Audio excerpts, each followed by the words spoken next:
Munange nkoredde NRM njagala abantu bange mbagala ng'ayogera ffe nyanga nti ndudde gwe mujja waruko abatabawagira nenga nti nedda banange yefu muntu omu kwatirire twisemu abantu baffe nanga nti mpura kinuma mu bigambo byo nti kinuma abantu kuvaayo ne bagamba nensaye mpagira sayidi ringanda badara kimuruma hiro ku week anti munna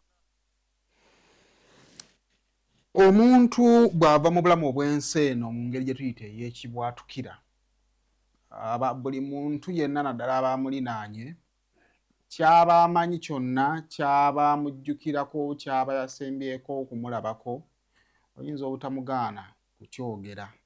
Amakya g'olunaku olwaleero amawulire ag'okuva mu bulamu obwensi eno aga Major General Deus Sande era ng'ono y'abadde yakulira Barracks ey'e Kasijjagira yongedde okubeera ng'ate eyongobaza bannaffe okuva mu bitundu eby'e Masaka bana NRM n'abakulembeze ab'enjawulo naddala ababadde bawangaalira e Masaka. Major General Deus Sande yayatiikirira nnyo emabega awo oluvannyuma lwa vidiyo eyakolebwa eyali emwawula ku ekitiibwa kye eky'obwamagye kubanga jjukira nti ow'amagye tebakkirizibwa kubeera mu partisan politics njabbe kuzanyirako mu maaso awo.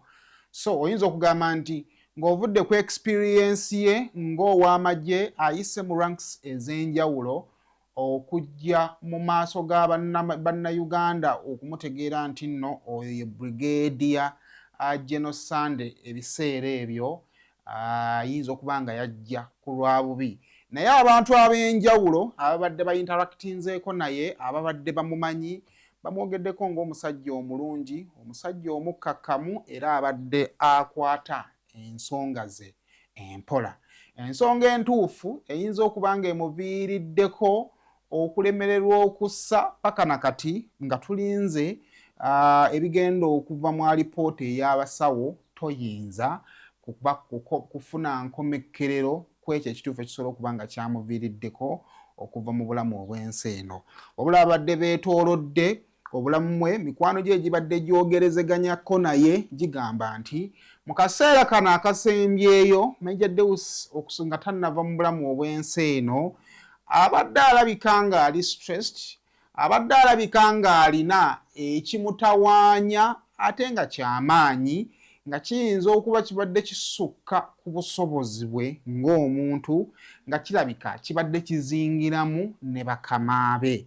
Awo nno abamu bagendera okugamba nti oba oli awo byabadde ayitamu tebibanga bye bimutegudde n'atuuka okuva mu bulamu obwensi eno obulimu emmere esinga okuwoomera abantu gy'atagenda kuddamu kubeera ng'akombako.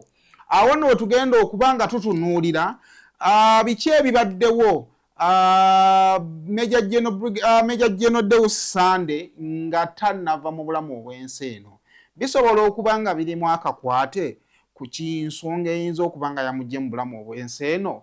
Tujja kutunulako mu byafaayo bye tulabe engeri gy'abadde atambuzaamu obulamu bwe saako n'ebyo ebisembyeyo byasembyeyo okuba nga ate akwatako ate nga tannava mu bulamu bwensi eno. Ye bannange kiki ekigudde mu magye g'eggwanga nga tewannayitawo na kaseera nga munnamagye omu yaakafa era nga tannaziikibwa ate n'omulala avudde mu bulamu obwensi eno. Beetaaga ssaala, beetaaga kiki ekigenda mu maaso ate nammwe ku sayidi eyo abali ku mutimbagano n'ebigambo bagenda boogera nga tonnabaako ky'oyogera. Nsaba olutunuulire sheeno wuliriza ebigambo bino tomanya oyinza okumaliriza ng'okyusizzamu ekyo ky'obadde olowooza ate ng'omulabiddeko mu ango endala. We want to thank God, the Almighty, who has allowed us to live and achieve all that we have been able to achieve. He has made it possible.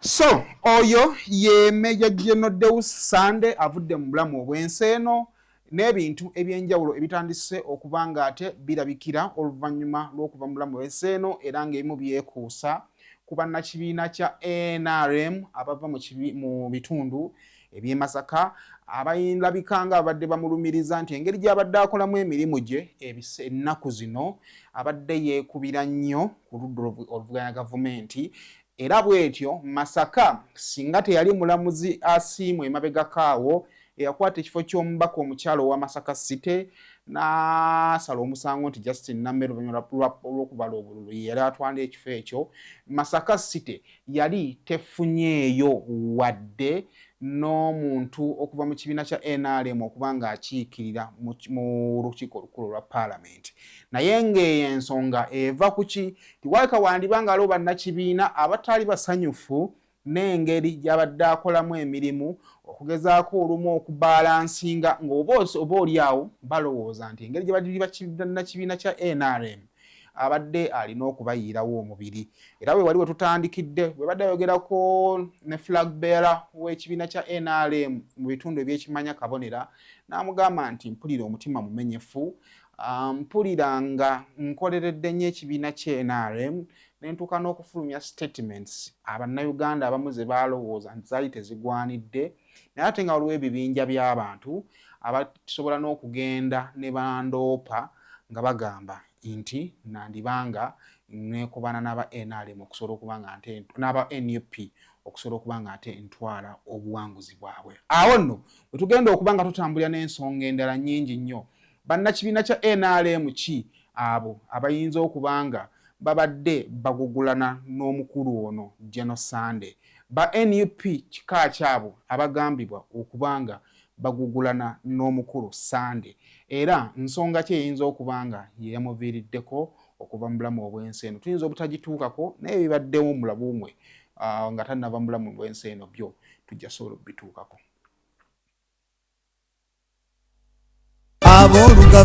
Ekifuba kikulemeddeko kikusiiwa kiraakira tekikutuka obussa bubi naawe alina ssenyiga nga takuggwako kozesa Lugave Cough and Flu Syrup ate gwalumizibwa alusazi nga zikuyisa bubi ofuna ekikeeto oba gaasi mu lubuto gwekozesa Lugave Alusa Syrup musange mu pharmacy ne drug shops zonna lyakakasibwa National Drug Authority.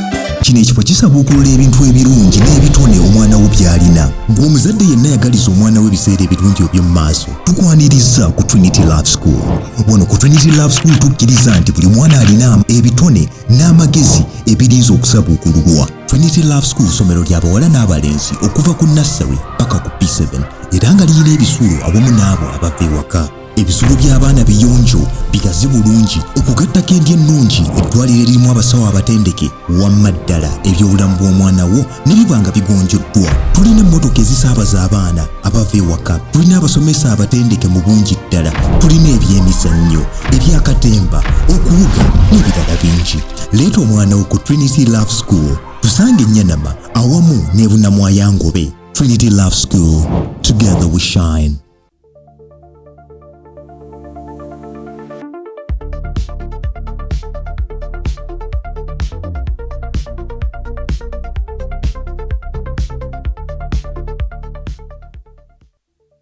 Niza kusema official na gyosinzira okubanga atotulaba nenkwebaza okubeera nga ate n'olwaleero otwegasseeko webale kubanga ogoberera n'ebintu ebyenjawulo bye tuteeka ku page eno ate webale kubanga ate olayikinze nkugamba nti buli bw'olayikinga oba olwongedde okutuwa amaanyi ate video zino okwongerera ddala okubanga ate zitambula era woddeyo n'otuna video gye mulayikinze ennyo era n'okutambula eba etambudde saako n'okukomentinga kituyambako okumanya kiki ky'olowooza ku nsonga ze tuba twogeddeko ate n'okutulaba ebbanga eriwererako ddala awo oba otusindikidde ddala ogugwo oba ogumaze tuba tetulina kye tukubanja okuliko okuddamu okunoonyeza ate ebyo tulowooza nti birungi. So naawe eyakatwegattako ng'obadde totulayikinga please like, naawe eyakatwegattako ng'obadde tokomentinga saako n'okutulabira ddala ebbanga eddene video tugiyita ku buyisi ojja kubanga ate otuwadde omukisa okweyongerayo.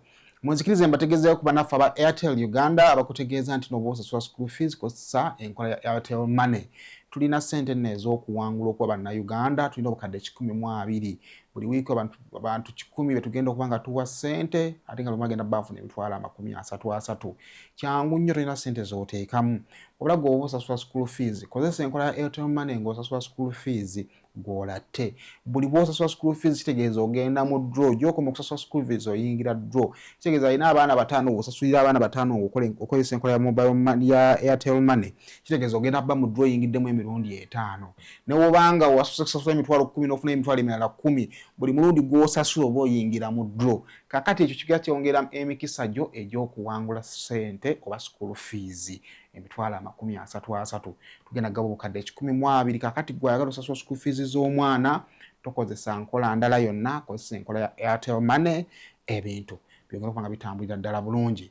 Clarion Integrated Logistics batikka bintu nga babijja mu ggwanga erya Dubai nga babireeta mu ggwanga erya Uganda bakutegeeza gwe omusuubuzi ng'olina byagala okufuna Dubai Clarion Integrated Logistics bw'oba weekwata bw'oba okozesa basobola okuba nga bakuleetera ebintu ebyo bakutegeeza nti nno tebakola na bugana na basuubuzi bokka nawe muntu ssekinnoomu oyina ngoye zo oyagala zisindikira baana bo Clarion Integrated Logistics basobola okukikulirako ddala katukutegeeza nti tuli kwa Mulya Port Aweddeira ate ne mu Uganda tuli ku Diamond Trust Building kuba kuli ku namba zaffe ez'essimu ebisingawo okusobola okubeera nga ate obitegeera alina eddagala ono yenna na Herbal Mouthwash wamanya nga galuma ganyenyera gavaamu omusaayi ebibuno bivaamu n'ebirala bingi nnyo akamwako tekavaamu kawo kasuka kagavaamu akasu pateri kawo kabi nana Herbal Mouthwash then Chocmil Herbal Medicine ono immune booster nyingo zikuluma olwala tolina amaanyi n'ebifanaganako bwe bityo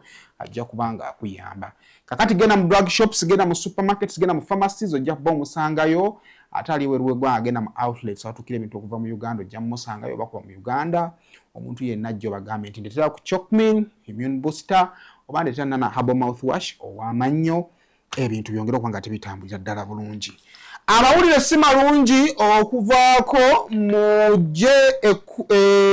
ejje ly'eggwanga UPDF Uganda People's Defence Force olw'amawulire ag'omujjirano ag'okufiibwako ate abasirikale baabwe oba bannamagye baabwe Major General Francis Takira oyo emabegako awo ye yava mu bulamu obw'ensi era ndoozi yali aduumira magye ga ku ttaka wemba seerabidde era aduumira magye ga ku ttaka era bw'atyo CDF emabegako awo n'alonda eyamuddira mu bigere era nga bwe batyo ekibadde kiddako kwe kukola enteekateeka ate ez'okumusiibula kakati ate Greater Masaka okutwalira awamu ate emaze n'egwamu nabe omulala era nga nabe omulala oyo yowa Major General Deus Sande Major Deus Sande ono abadde mu common nnyo naddala mu bantu abawangaalira mu bitundu eby'e Masaka olw'ensonga nti mu nsonga zonna ez'obutebenkevu abadde azeetabamu butereevu n'ebintu eby'enjawulo okuli n'ebyobufuzi nsonga z'akalulu abadde azeetabamu butereevu okusobola okumakinga sure nti obutebenkevu bugenda mu maaso era bulabibwa wadde nga mu kukola emirimu egyo buli sayidi zibadde zeemulugunya naddala bw'abanga obwenkanya ku mulundi ogwo abunoonyeza nga abunoonyeza oludda olulala omulundi gw'abadde agabye obwenkanya n'abugaba nga abugabidde ku mukuwa NRM n'osanga aba opposition nga bakukkuluma ate olunaku aba opposition lwe bafunye obwenkanya nga Major General Deus abaddewo awo ate n'osanga aba NRM nga beemulugunya era ne mukana akulu ketumaliriza waliwo aba NRM abaalabwako nga bagenda mu maaso okubeera nga bakuba enduulu nga bagamba nti Major General Deus Sande oyo yali yeekobaanye n'aduumira poliisi RPC yali yeekobanye ne RPC okusobola okubeera nga ate obuwanguzi bwabwe bulinnyibwamu eggere naye kale nga tetunnagenda sayidi zeeyo ono nno abadde yakulira enkambi y'amagye ey'Kasajjagirwa naye nga tannatuuka sayidi zeeyo yaduumirakokko ku ttundu ly'amagye oba ku magye ga Uganda agali mu bitundu eby'e Somalia yaliyoko okumala akaseera akatono era ono abadde yakakuzibwa okuva ku ddaala erya Brigadier General okufuuka Major General era ng'ekyo yakifuna mu mwaka ogwa 2024 era nga promotion eno yamuweebwa omukulembeze w'eggwanga President Yoweri Kaguta Museveni. Kakati ebiri emabega w'okufa kwa Major General Deus Sande. Kakati okusinziira ku byetegeereddwawo Major Deus Sande yabadde ayolekera Kampala okusobola okubeera ng'ate yeetaba mu nteekateeka ey'okutegeka okuziika kwa munnamagye munne Major General Francis Takira. Era bw'atyo wakati mu lugendo yafunye obuzibu mu kussa era kuba abadde naye batutegeezezza nti nno baagezezzaako okumuddusa mu ddwaliro Empigi wabula ebyembi eyo gye bamulangiridde nti nno avudde mu bulamu obw'ensi eno. Major Deus ono abadde musajja mufumbo era abadde musajja muzadde era bwe gatyo bw'atusembyeyo okumanya ebivudde ku bulamu bwe. Kakati ayogerera amagye Kano Chris Magezi ku lw'amagye ne institution okutwaliza awamu avuddeyo okutuwa ekiwandiiko ekitongole ekirina details ku biki ebiyinza okuba nga ate bitutte munnamagye ono. Era bw'ati atutegeezezza bw'ati tragedy has struck the UPDF family again. Ekizibu kizzeemu ne kitukuba ng'ate bannamagye omulundi ogwokubiri. And with deep sorrow, we confirm the sudden passing of the UPDF Armored Division Commander Masaka, Major General Deus Sande. Early this morning in Mpigi at around Sawa Mwenda Ndachikana Mutano, he was on his way to Kampala to attend the funeral service of Comrade Major General Francis Takira at All Saints Cathedral. Okusaba kubadde ku machagalo kubadde kwina bba machagalo na kulwali nendo za kugenze mu maaso. In General in Nakasero. Major General Takira died on Saturday, February 7th, 2026. Major General Deus Sande developed breathing complications along the way and efforts to resuscitate him at the hospital facility in Mpigi failed.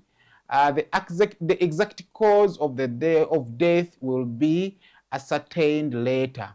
We extend our condolences to his family, relatives, and friends. Nagamba, may his soul rest in peace. Abadde ayolekera Kampala, abadde kitundutundu kwabo abategese okusabira munne, abadde alina okusabirwa ku All Saints Cathedral naku olwaleero Nakasero, but unfortunately tasobodde kutuuka, si kabenje si naye from the blue atandise butandisi nga tasobola kussa bulungi okukakkana ng'ate embeera etabuse. Naye kale tugenda kutandikira kweno ensonga eveewo, naye saagala osinzire ku nsonga eno nga tonnajja ng'ojajinga Major General Deus lwansonga nti gyendaga mu maaso eyo oyinza okumaliriza ng'ate okuttemu. Kakati omwaka gwa 2020 nga twetegekera akalulu k'omwaka 2021 Major Deus ono yavaayo n'akola remarks.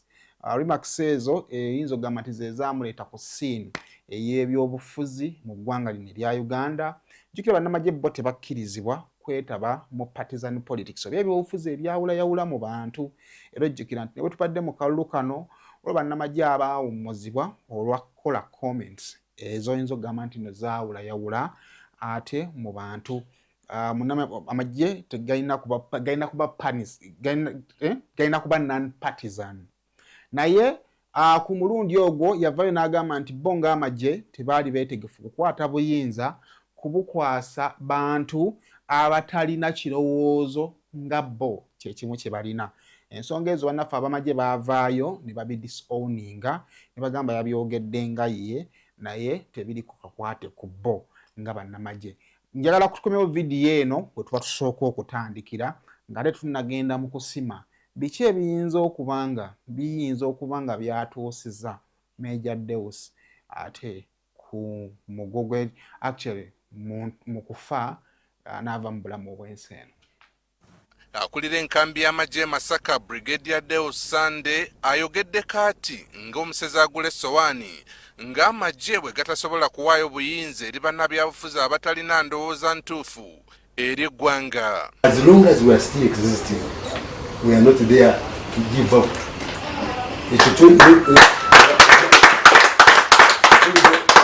Eno kabada abagamba nti timukyogera kino ndi buli mukyogera. We are not ready to give out to people, I mean ideologically bankrupt people ntino tugenda kuba obuyinza okuwalayo abannayuganda ate kwonoona kiri kyetukoze netumala agakisuula. We are not ready. Asekeredde n'abalowooza nti bali mu nteekateeka kuwaayo buyinza. Kubategekera, we are planning a handover for you. Do you think we are planning a handover? No, we are not planning a handover. We are planning, actually we are consolidating. Sanda asabye bannamawulire n'abavubuka mu ggwanga okutwaliza awamu okukimanya nti okutuuka wano Uganda evudde wala. Uganda eno nga bwe yali zibwetu bweri olwaleero. It is up to you to decide to make Uganda become kiri kumwe okusalawo. Alabudde ne ku mbeera yonna esobola okutuusa Uganda mu mivuyo ng'egiri e Somalia. Nemukola Uganda ebeerenga Somalia gyemba buli olwaleero Somalia eri mu kustrugglinga erinya yalisangulawo. Ono bino okubyogera abadde ku nsisinkano eyategekeddwa Jole Lwakanyengere ng'ono yakulira bannakiwa ba NRM mu kibuga Masaka. Ono yabadde asiima abakuumaddembe olw'okukuuma emirembe n'obutebenkevu. Ono aliko kale ebyo ebigambo era badde ngezaako okutunula ku social media nga waliwo abantu bangi abagenda mu maaso okuba nga batambuza ka video kano, of course nga bakola reactions ez'enjawulo. Naye omanyi obuweereza kintu kizibu nnyo. Osobola okubeeraawo n'ofuna sayidi emu n'ekukyawa olwa ekikolwa ky'okoledde sayidi emu, naye ate sayidi eyo gy'okoledde ekyo n'etamanya maybe ky'ogikoledde, ate sayidi eyo bw'ebaako kyekukola kisobola okudepressinga ennyo. Oli n'agamba Simon naye weekubiira, lwaki bano bokka b'owolereza ffe n'otatuwolereza? N'otambula ng'okifiiringa nti naye abantu people are accusing me of okusidinga ne certain group. Kati group eyo gye bakwaccusing okusidinga nayo singa otandika okulabamu elements eziringa ezikuyisaamu eggaali, sometimes you might get depressed. Lwaki ngambye bwe ntyo? Masaka eyo nga bwe mukimanyi erina constituencies bbiri, erina Nyendo Mukungwe ne Kimanya Kabonera. Kakati Kimanya Kabonera eyo eyagikwatira flag, eyakwatira Nyendo Mukungwe bamuyita Nakitende wa Lugave. Then eyakwatira Kimanya Kabonera bamuyita Asiimwe, eyakwatira ekibiina kya NRM flag mu kalulu akawedde. Kakati amakya g'olunaku olwaleero bw'abadde ayogerako n'abamawulire ku kufa kwa omukulu, ekisooka atutegeezezza nti babadde mu club y'emu era n'agamba nti olunaku olw'ejjo yamulabyeko, naye ng'agamba nti embeera gye yamulabyemu nga si ye Sande owa bulijjo gw'abadde amanyi, era nga kirabika Sande mu bbanga lino lye tulimu yandibanga abadde alina embeera mw'ayita, ng'embeera eyo esukka ku bumanyirivu bwe ng'obw'amagye, naye nga edda ku linnya lye gy'oyinza okugamba nti nno of course ng'omulwanyi abadde alikoleredde okumala akaseera. Sooka otuwe ku Asiimwe. Asiimwe n'agenda tuyamba okusobola okusiiga ekifaananyi ekigazi nga tugezaako okutunuulira kyazze buzzi okubeera ng'alemereddwa okussa oba ensonga ezibadde zeetoolodde obulamu bwe n'omulimu gw'abadde akola zisobola okuba nga zirina akakwate okuva mu bulamu bw'ensi eno obwa Major General Deus Sande. Jeno Sande kinkubye wara ekya Jeno Sande abadde mukwano gwange ng'omuntu ng'ogyeko okugamba nti mbadde mu kibiina kimu naye mu Sunset, ng'ogyeko okugamba nti abadde wa NRM, ng'ogyeko okugamba nti abadde agalanya ekibiina kyaffe ng'agala pulezidenti we, ng'ogyeko okugamba nti abadde agala amagye g'akolera. Sande abadde mukwano gwange ng'omuntu, kinkubye wara. Nze nanyumiza ne Sande kuba tubadde twogera ng'abantu ng'emikwano. Nabde nenga nti batafani nga you look stressed. When I'm direct went. Nga nti batafani you look too stressed. Abadde Coca-Cola. Nanga nti munange nkoredde NRM njagala abantu bange mbagala ng'ayogera ffe. Nanga nti ndudde bwe mujja waruko abatabawagira nenga nti nedda banange biyefu muntu omu tukwatirire twisemu abantu baffe. Nanga nti mpura kinuma mu bigambo bintu kinuma abantu kuvaayo ne bagamba nensayo mpagira sayidi eringa badala kimuruma he looked weak.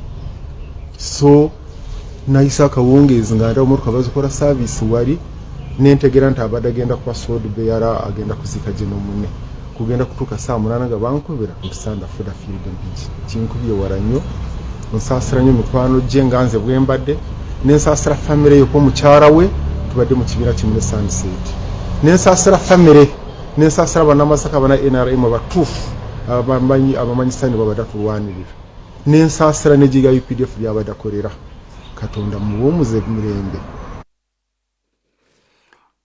Bw'owuliriza Simwe ayogedde ku kigambo aba NRM abatuufu mu bigambo Major General Deus Sande bye yamugambye nti kinnuma okuwulira nga abantu bagamba nti nompagira sayidi ndala. Ono ayogera muwagizi wa kibiina kya NRM. Bw'ayogera ubagamba nti mpakira sayidi ndala automatically aba awagira opposition. And currently ekibiina ekisinga amaanyi mu opposition e Masaka sina kindi n'amaanyi mu region naddala mu Masaka City NUP. Kakati okusinziira ku bigambo byono agamba nti nekibadde bwe yasembyeyo mulaba ng'alabika nga ali stressed. Bwe yamubuuzizza n'amugamba nti emu ku bisinga okunnuma nti abantu benkoledde ebbanga eddene benkoze babeerewo ate be bayinza okuba nga spearheadinze okutandika okunfuula ate opposition. It is not written anywhere naye ekyamazima mu ggwanga lyetuwangaliramu lino Uganda serving officer tewandi mentioningiddwa ng'omuwagizi w'ekibiina ekiri ku ludda oluvuganya gavumenti. Kale artist yogerwako ng'awagira ekibiina kye NRM banaakukontrolingira eyo. Naye singa oyogerwako nga awagira ekibiina eky'opposition osobola okulabibwa nga mbega kiba kisobola n'okulimitinga promotion yo kubanga bakama abo basobola okulekeraawo okukola ki okwesiga. Kubanga ojja kulaba nti no mu kaseera bwe yayogerera ebigambo biri ka video ke nasoose okukuwa yabyogera mwaka gwa 2021 mu 2024 n'apromotingibwa okuggyibwa ku Brigadier General n'ateekebwa ku Major General. Tomanya asobola okubanga naye abadde akyalina ebirooto sinakindi okufukako CDF w'eggwanga lino n'ebintu ebirala bingi nnyo. So mu bigambo bye ng'akulaga nti kinnuma okubeera ng'abantu benkoleredde ate be banjogerako ebifaanaganako bwe bityo. Kakati awo obwongo bwaffe n'ebirowoozo byaffe ne tubijja ne tubizimba tugambe bantu ki abayinza okuba nga babadde bagugulana ne Major General Deus Sande. Bino byonna tugenda okwogera biri on record lwa nsonga nti birimu okufa naye ate emboozi evuddeyo. So tulowoozezza nti nno bwe twongera okukikuba mu ttooki and we do not sent kuno kwe kuvudde okufa kwa Major Deus Sande naye tuli mu kutunula ku nsonga ezibadde zeetooloola obulamu bwa Major Deus Sande nga tannava mu bulamu obw'ensi eno. Kategedde bulungi. Now awo nga tuvuddewo olunaku olw'eggulo omubaka omulonde ow'ekibuga Masaka omukyala yavudde n'akuba olukuŋŋaana lw'amawulire. Mu kukuba olukuŋŋaana lw'amawulire olwo waliwo revelations ze twafunye ezaagala okukwataganako n'ebyasiimwe naye nga sinnagenda awo njagala nsooke nkuwe vidiyo ey'omubaka omukyala eyasooka okulangirirwa Rose Nalubowa.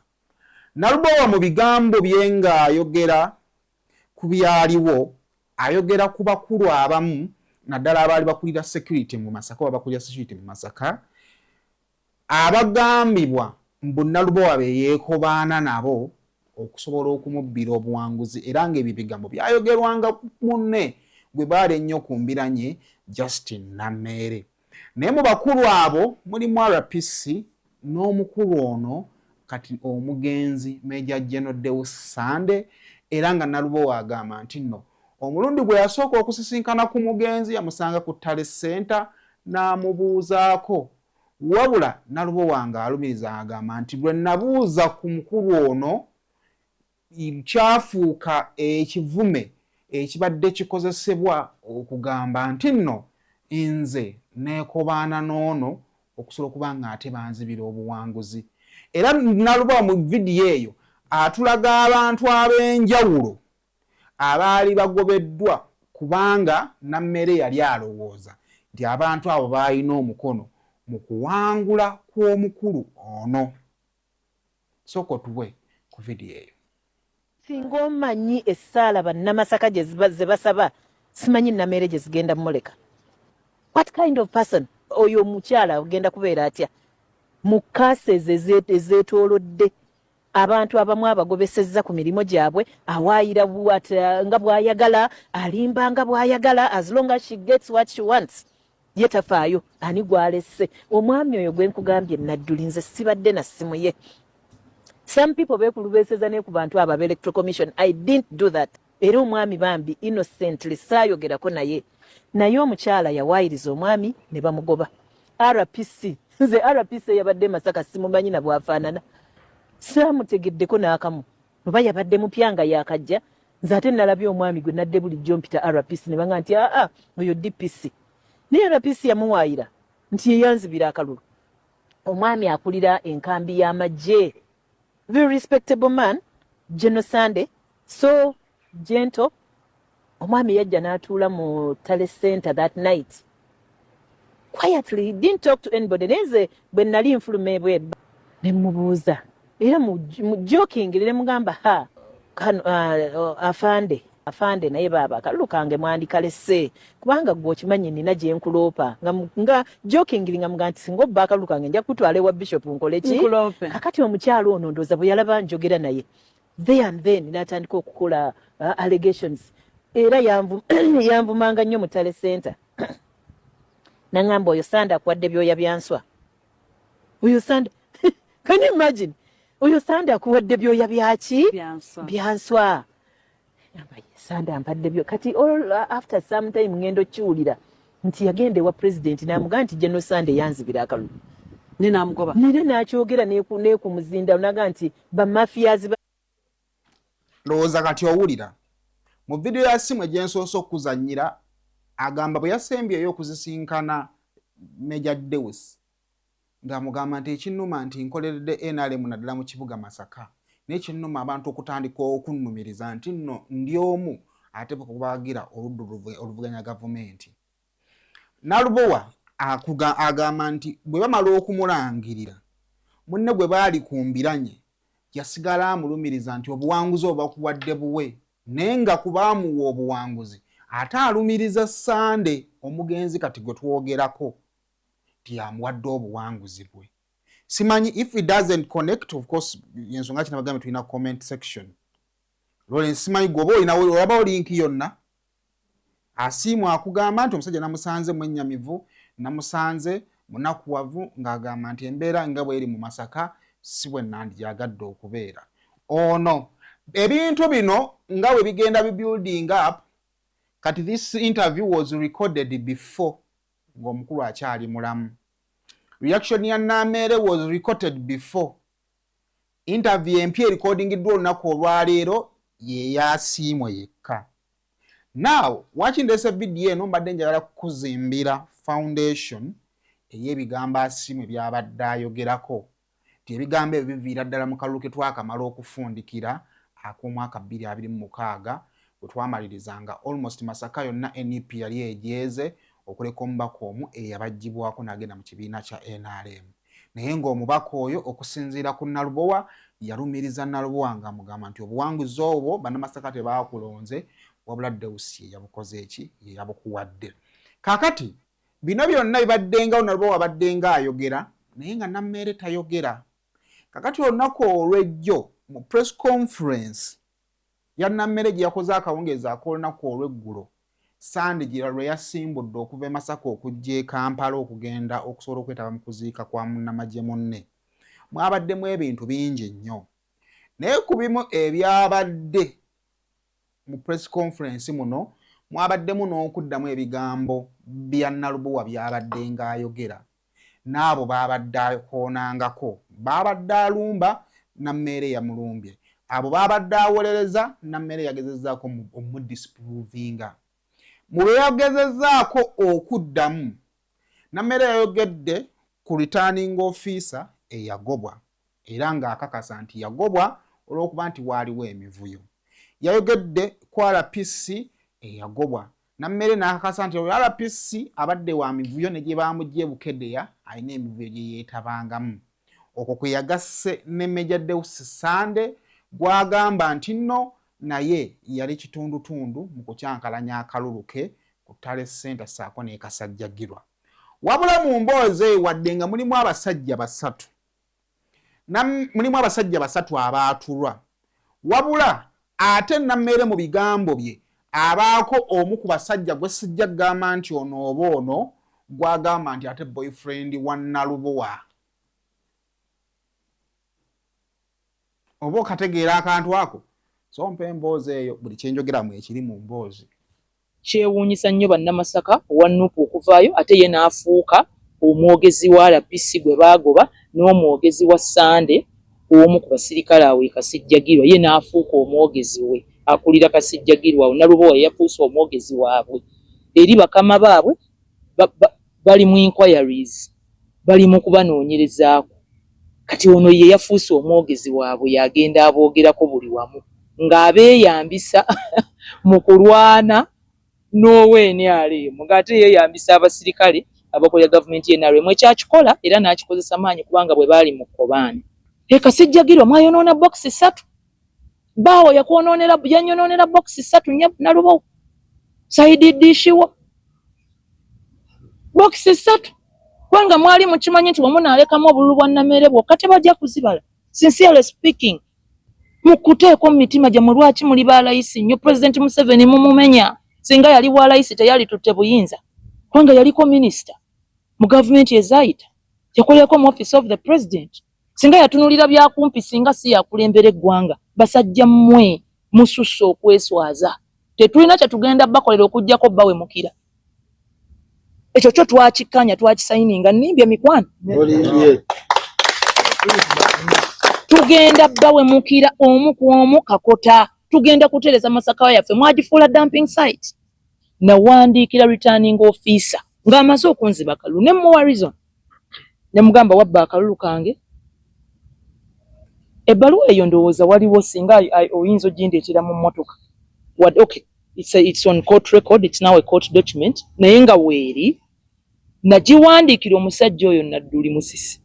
Kati bwe yategeera nti Nammeere agenda kusaba recount ne badduka bo bennyini. Kankubuulire bokisi bwe baamu obululu bwa Nammeere yekka oba bwa Nalubowa yekka oba bwa Sawuya yekka buli bokisi bwe bagigulanga erimu content ya So bw'owuliriza emboozi zino okuzijja ewaatumusi asiimwe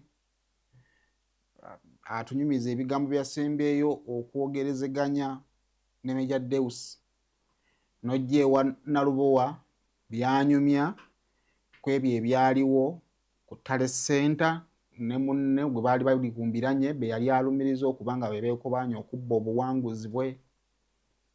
Bw'ojja mu press conference ya Nammeere gye yakoze olunaku olw'eggulo kikutwala ku kintu kimu nti omugenzi mu kaseera w'aviiridde mu bulamu obw'ensi eno kyandibanga abadde ayita mu kaseera ak'okusoomoozebwa naddala ng'agugulana ne banne bwe bakkiriziganya mu kintu ekimu kubanga openly Major Deus yavaayo n'akakasa nti ye muwagizi wa ekibiina kino ekye-NRM wadde is a serving officer. Naye maybe mu kaseera akamu wabadde alina okutuuka okuwa obwenkanya nga kikola nga munnamagye abadde akikola. Naye osanga mu prosesi y'okugaba obwenkanya obwo ate bannakibiina abamu ne bamaliriza nga si bamativu naye.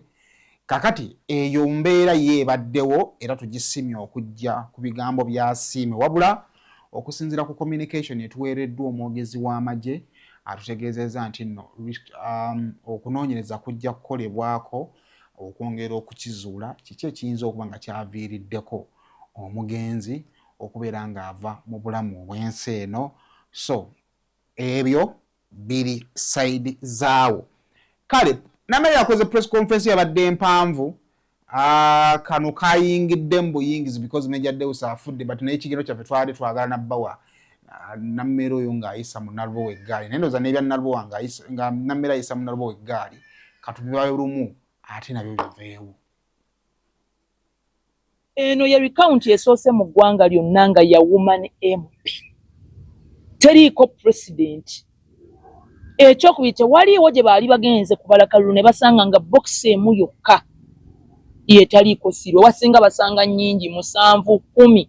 Ekalungu gye mwogerako situation zaali mu box 6, box 7. Honorable Salo Pendi box 14. Eno situation yali ndala. Ate ebyo Nalwo byali mu kubalimba mbu omulamuzi yasanga box enzigule kyokera n'abala akalulu teyamala gakabala. Omusajja bwe yasanga box enzigule yaddamu n'atuuza kooti. N'abuuza looya wa Nalwo n'awoza byonna bye yali ayagala n'ajjayo amateeka gonna g'amanyi. N'abuuza balooya ba Namere n'abange ne boogera. Kubanga abantu bagobereranga kalulu mpaka ssaawa 10 abamu ne beebaka ne bakakera ne bagobereranga live ya TikTok tezikizi. Boxi zonna ezaali empty, boxi zonna ezaalimu obululu nga bwa candidate omu tezaabalwa. Ate era waliwo boxi gye baazuulanga erimu bwa Nalwo bwokka. Oli mu kutuuza press conferences ku maka g'omukazi. Amawulire bwe gasoma, Nalwo bwe yabaddeeko mu makaage, amakaago agaawa. Oteekwa okufuluma amaka g'omukazi. Nalwo oli mukazi mukulu ogenda ogula amakaaga go, bozimba amakaaga go. Ebintu by'ekivandula eby'ekibba basajja okujjanga mu bitundu ne mutulugunya obukyala buno obwa wansi. Abakyala kakazi kattu yali housewife. Taata we waalinnya ddene. Owekitiibwa Ssemwogerere. Weebudde famire ye. Omuwala mumusudde ku kkubo. Temugenda kutiisatiisa wano balamuzi. Tusijja kukkiriza kutuula wano mu Masaka City. Otiisetiisa abalamuzi. Jja kuzza wammwe ekyotera. Kati nalabye waliwo Namagwatala akupakusa. Akupika genda mu high court kola buli kisoboka. Mubuuze ye emisango gye yagambe 10 gye yagula ku Namere gyakomawo. Yakupika emisango gye yagula ku Namere gyakomawo ndoza mu mutegeka. Mulowooza bwe tukeera ku makya ne tuzimba abaami abaffe tuli basiru. Nalwowa abasajja ab'ebbeeyi abankwana mu mwezi gumu tebenkana bakukwanye bulamu bwo bwonna mu myaka gye emikadde. Bonna, it is a general no. No, koteya. Kubanga I have to preserve my sanctity, nina omwami owange. Oba omwogerako ki, oba omulaba otya, mwami wange. Atasaasaana, ategabanjula, atajaajamya mu kisa gwaffe gwe tulinanga family. That's why kavu yaffe eri bebaza okutuwagira naddala mu package yaffe eya Go Back to School mutuwagidde naye abantu ne bagamba nti nedda bannange lwaki ate ffe abantu abakulu mutwerabidde munange ne tugamba nedda ffe aba Rosemary Beddings tetuyinza kuva mu bantu baffe ne tubaleetera package y'abantu abakulu okugira omufaliso omunene bwagugwa nga bwogulaba guno 4 ku 6 oba 5 ku 6 ayagala package ya 4 ku 6 tugenda kugikuwera ku mitwalo 33 ayagala package ya 5 ku 6 tugenda kugikuwera ku mitwalo 38 kuno nga kujirako duve bwaguuga omuli pillowcases 2 ne kujirako atera ne suuka ne tukuwerako pair ya fiber nga bwogiraba fiber pillows ne tukuwerako akatimba akafo stand ne tukuwerako esuuka kogendo tandikira munange fe tugamba jangu ku Rosemary Beddings ebirungi tubina atanga sibye bino byokka ebintu bye tuyina eno package tugireetedde bantu bakulu mitwala 33 aba 4x6 ate omufaliso ogutavaako lugoye nga bwogulaba mitwalo 38 aba 5x6 omufaliso ogutavaako lugoye ate omulungi ogwa rose form tukubireko ku namba z'essimu eziri awo oba mutu whatsappingeko tugenda kubanga ebisingawo tubibabuulira. Millennial Logistics and Outsourcing be bannoggwa omusuubuzi ali e Uganda ng'oyagala okutumya emmaali okuva e China ekutuukeko ku mulyango. Aba Millennial Logistics and Outsourcing bakuguliza emmaali okuva e China nga ne bw'oba oyagala kugula butereevu okuva ku kkolero ng'oyogera bwogezi ky'oyagala nga bo banyeenya ngobero. Emmaali ne bw'eba ejjira ku nnyonyi oba ku mazzi bo bagitikka ate nno ne bagituusa nga nnamba ne bakwewaza okuyombera enkolo. Bano bw'obakwasa emmaali yo oba obakwasizza kibyago okuserengeta mu Nkulubagga kubanga ekuumwa bulungi okuva gy'eva okutuuka gy'eraga. Ennamba z'essimu zino bw'ozikoonako onooba weewonyezza embeera ya kirazamwoyo ng'ebbwa eridda mu nkovu. No oteya kubanga I have to preserve my sanctity. Nina omwami owange oba omwogerako ki oba omulaba otya mwami wange atasaasaana ategabanjula atajaajamya mu kisa gwaffe gwe tulina nga family. That's why kaavu yaffe eri crazy. So ensonga bwezityo bwe ziri, ensonga za Nammere ne Nalubowa ziri awo, ensonga za Major General Sande nayo ziri awo. Nammere agamba Nalubowa boli mu abakusigula abakulu mu kibiina ne mu gavumenti bali mu kubanoonyerezaako. Major Sande abamwogedde ne babadde bagamba nti abadde mweraliikirivu. Akati ekibuuzo ebibadde bimweraliikiriza kwe kunoonyerezebwa kw'abakama be ng'abadde yeeraliikirira kufiirwa kalimu.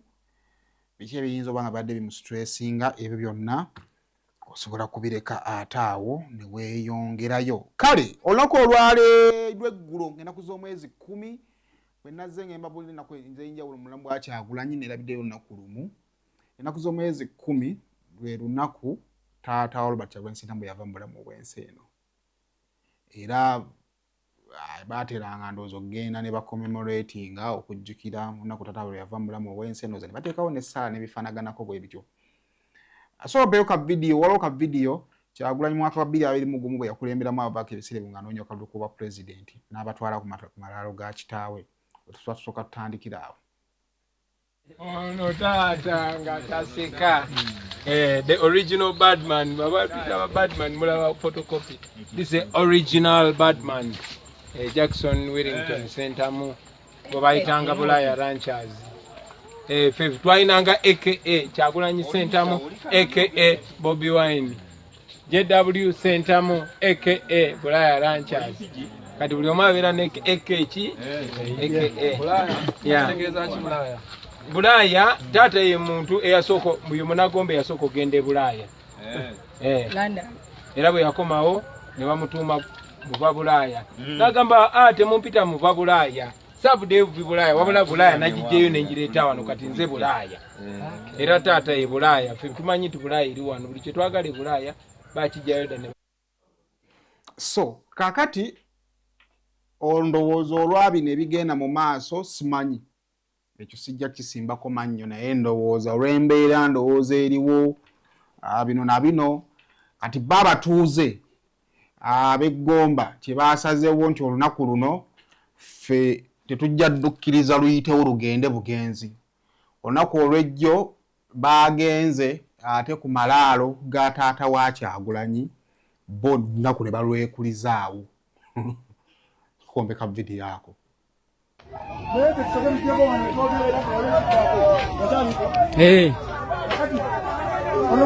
Tuli mu kutambula tugendako ku bijja by'aba Kyagulanyi wano.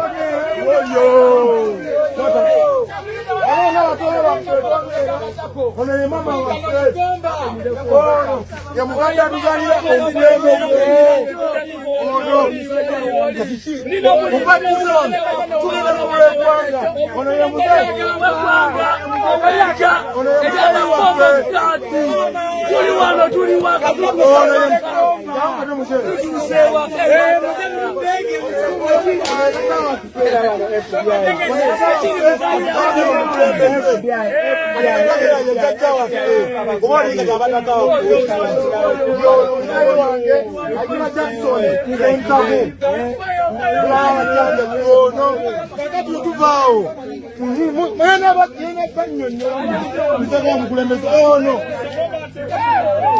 nakyoni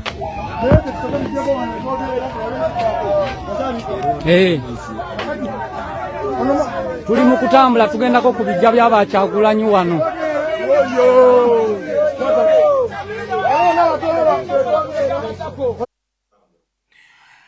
Kale kakati ekyo no kinzijukiza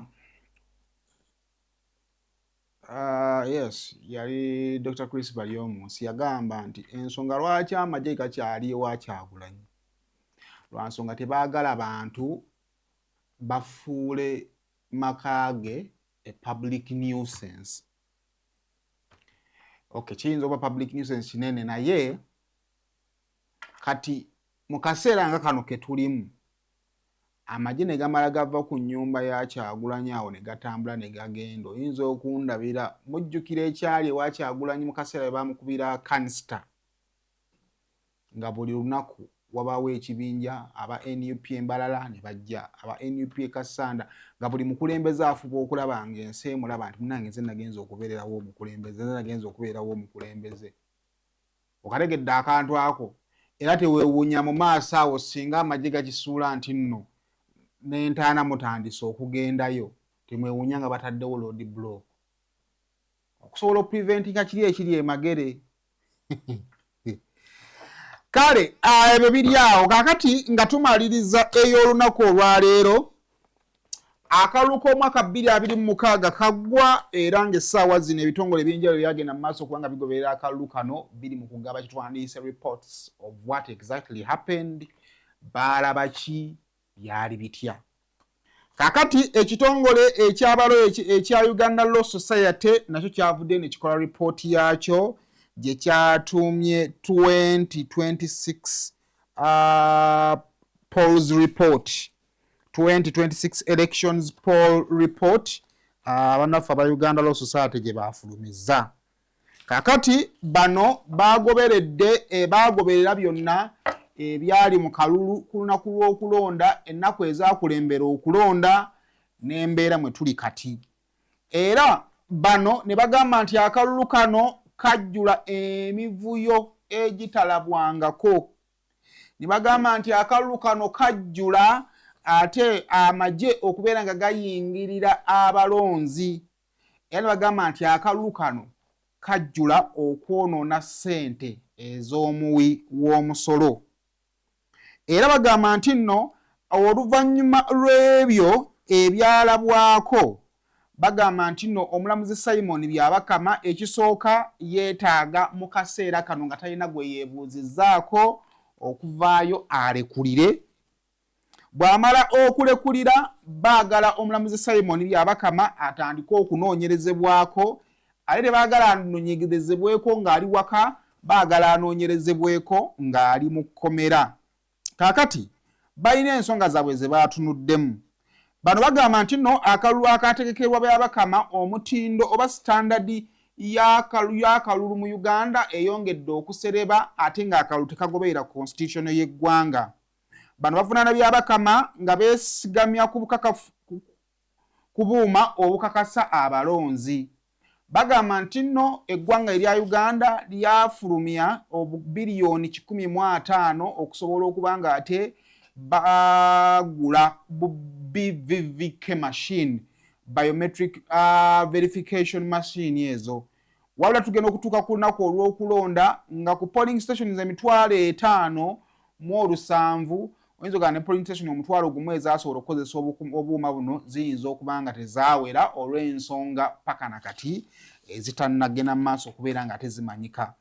Bw'ova okwo bagamba Byabakama yatunuulira amagye kyere nga geetaba mu kalulu n'atabaako kyakola. Otegedde ensonga ezo ekyo nno kyekyavaawo okumaliriza nga kyongedde obuvuyo. Bwe baavudde kalulu ne bagendako emabega ne bagamba nti nno enkola y'okugwanduukulula abantu abeesimbyewo y'emu ku nkola eyayongerera ddala okuba ng'edibaga akalulu. Bagamba ekisooka enkola ey'okuwanduukulula omuntu yandibadde ekolebwa mu High Court. era n'omuntu yandigenza okuwanduukulwa nga amaze okukompensatingibwa kubanga bw'abanga yali tatagwanidde kunominatinga lwaki gwe akakiiko k'ebirina okulonda oba omunominatinga ate n'atakoma kunominatinga n'omuleka n'agenda mu maaso okunoonya akalulu n'ateekamu ssente ze obudde buba bunaatera okuggwayo gwe n'omugamba nti ave mu kalulu nga tolina na ssente z'omuddiza. Bagamba nti kale singa denomination yaliwo at least bandibadde basooka kukompensatinga abo be bagenze mu maaso okubeera nga ate badenominatinga nga tebannagenda ku nsonga ndala yonna. Actually nakye neerabiddeyo eri ku nammeere njala nduza kankiteeke wano. Nalubowa yali yaddukira mu kkooti enkulu okusobola okubeera nga ate mutaasa ku musango gwe. Kati olunaku olwaliro omusango ogwo gutandise okuwulirwa. Era ng'omulamuzi gwe baguwadde ye Simon Peter Kinobe gwe ogwawalukagga. So abawagira Nalubowa mu ngero okubanga mumusabira baguwadde Simon Peter Kinobe, ebirala tunaabinyumya.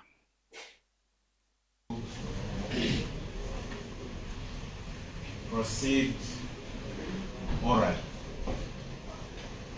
The supplementary affidavit is rejected. It is rejected for the simple reason that it seeks to support an application for recusal which is not part of the application for revision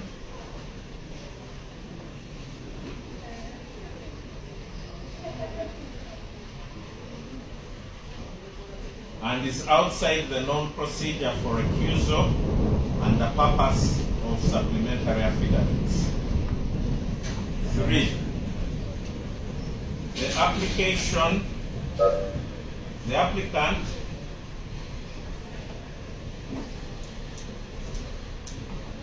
okay, 3 can be ignored as giving directives based on writing because I thought you Meet our passionate creator, ready to bring ideas to life at Truth Design Academy.